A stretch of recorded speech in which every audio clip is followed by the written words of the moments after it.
அஸ்ஸலாமு அலைக்கும் வரஹ்மத்துல்லாஹி வபரகாத்துஹு.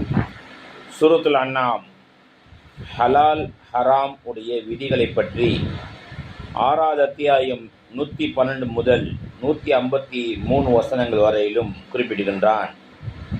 1. சில கால்நடைகள் தாங்கள் ஹராமாக்கி கொண்டார்கள். 2. பொய்யான மத விதிகளை உருவாக்கினார்கள். 3.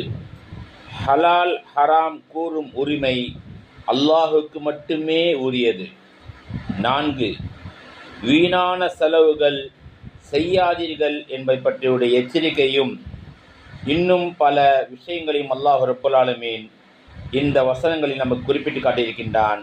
இதை நாம் அறிந்து செயல்படக்கூடியவர்களாக அல்லாஹ் நம் எல்லோரையும் ஆக்கி அருள் புரிவானாக. அஸ்ஸலாமு அலைக்கும் வரஹ்மத்துல்லாஹி வபரகாத்துஹு.